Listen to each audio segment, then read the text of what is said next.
I want to talk about biblical faith because I think oftentimes we equate faith or a belief system with like an inner creed or like, well, what do you believe? Well, I believe in God the Father, the Son, and the Holy Spirit, and we could all kind of quote a list of beliefs. But that actually, just giving a mental assent to something, just saying, like, I believe in that idea or I believe in that is actually not what it means to have biblical faith. Biblical faith is much stronger. And we're going to pick up in verse 14, chapter 2. James here is talking about faith. He says, what good is it, my brothers, if someone says he has faith but does not have works? Can that faith save him? If a brother or sister is poorly clothed and lacking in daily food, and one of you says to them, go in peace, be warmed and filled, without giving them the things needed for the body, what good is that? So also faith by itself, if it does not have works, is dead. This is tripped up. It's been a passage that's been an obstacle for a lot of people, but I think it's just so important here. It says, but someone will say, I'm just going to continue reading, sorry. But someone will say, you have faith and I have works. Show me your faith apart from your works, and I will show you my faith, and here's the kicker, by what I do. Thank you. I just love you so much. So faith, what does that mean? What is that whole passage about? Here's the deal. Here's what I thoroughly believe is the truth. It's that biblical faith has a physical expression. It's good. It has a look. And I think if you want to know what you actually believe in life, don't look at what you make mental assent to. You're like, yes, I believe that. Don't look at that. Look at how you live. Because faith, the things that you actually believe should be visible on your life. You should be able to see them. Does that make sense? I wasn't expecting to have an encounter with God. I like the band Coldplay a lot. If that offends you, I'm so sorry. I don't love everything that Coldplay stands for. I just think they're a really, really great band. But so I was watching this documentary, and I wasn't anticipating that I was going to have this wonderful, beautiful encounter with the Lord. But the thing that I noticed long before the music ever played was I just began to watch the people. And it's 10,000 people. It's in this arena, and all you see occasionally is these flickers of lights, and I just hear there's this roar. It's like the band hasn't done a thing yet, and there's just this roar. It's like just constant. For 5 minutes, like nothing's happening. They're just roaring. And then all of a sudden, there's a flicker of a person stepping out on the stage. And when you think that sound cannot get any louder, it doubles in size. It goes from like, I don't even know how. I can't even make the noise. It's the sound only 10,000 people who are out of their minds can make, you know?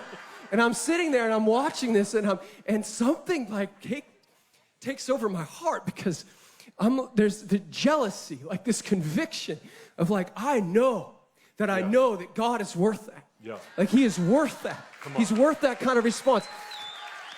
And I honestly think for any burning worshiper, anyone who has a cry in their heart, like it hurts you when God is out-celebrated by things that have like virtually no merit. I love Coldplay, but it is not the almighty living God. It's not.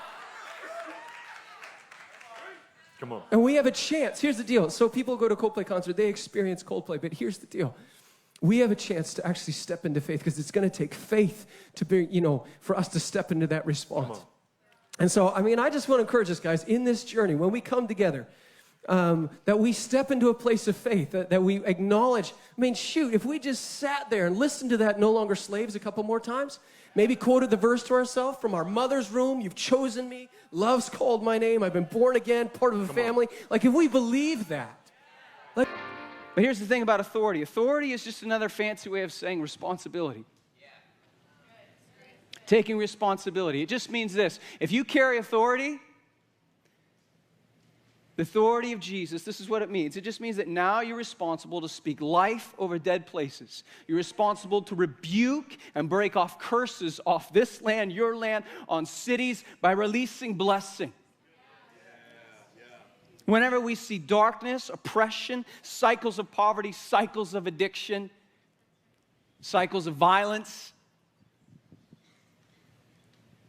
oppression of any kind, we are supposed to step into our authority. We're supposed to break the power of those things, and we're supposed to release the opposite.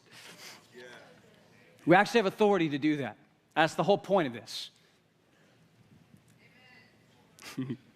We should never walk through our neighborhoods or our cities the same way. We should never read the news the same way again.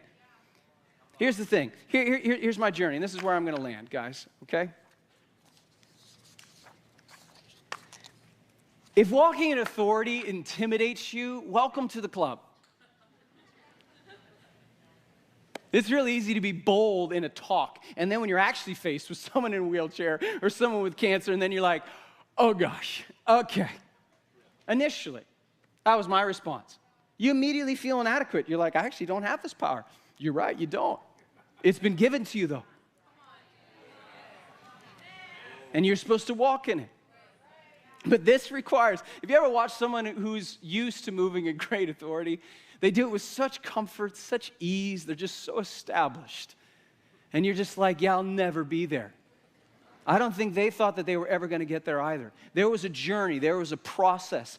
And wherever you're at in this process, you just have to begin to start it. And it's what I love about our culture here. We're all about experimentation and risk, which really freaks a lot of people out. And you know, there's no manual for walking in spiritual authority. It's not like a skill set. It's not. So I went to this conference with Graham Cook, and he's talking this whole time about walking in authority and stepping into spiritual authority, and how he walks through cities. He's like, I was walking through broken neighborhoods, and I'd see houses that were run down, and I just begin to release blessing over them. I'd be able to bless them and pray that they would prosper, and I was just like, oh, that's fascinating. I like that. That sounds real good. And then he's talking, it's like, we should never walk by a polluted stream and not be like, Lord, purify that stream. He's just talking about how he does his everyday life of just seeing anything dark, anything off, and just releasing the kingdom of heaven into that. You guys do realize that that is the main assignment. God wants to see earth look like heaven. You guys do understand that is the Lord's Prayer. It's not something charismatics cooked up in the back room. It is the Lord's Prayer. We do have programs, we do have amazing leaders, we do have structure, of course, but the power is not in the structure. And you can try and duplicate the structure like, I got to figure it out, you know? It's what you guys do. You have someone that opens worship and he says something really positive, kind of gets the crowd on the hypey side, you know? And then you go into worship and you play these songs for a really, really, really long time. And you do lots of build, you know? You build it up and then you bring it down. And then you hover on the pad for a while. And then the string player comes in and then you do that. And you do that for a really, really, really long time. And then someone comes up and they close with the worship, and then so on and so forth. You know, someone delivers a message, and then they close the message. You do ministry time. Got it. You don't got it.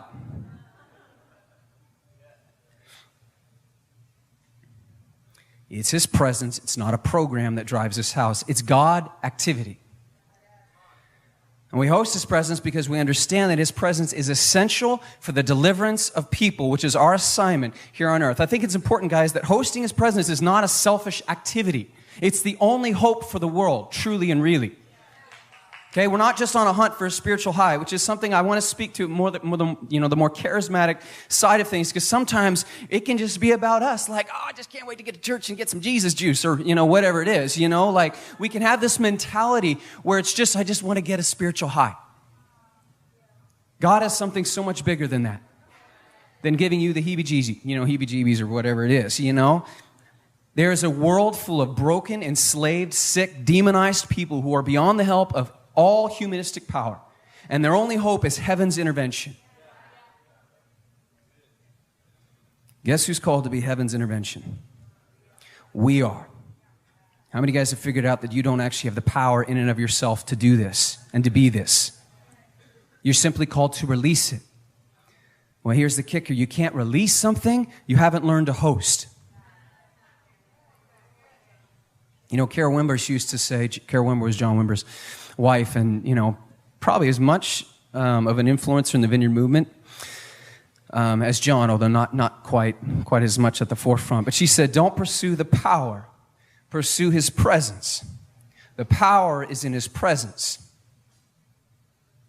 We host His presence so that we can release His presence. His presence is what opens the prison doors, sets captives free. It's His presence that shatters all bondage and affliction and heals every disease. When we learn to host His presence, we release heaven naturally.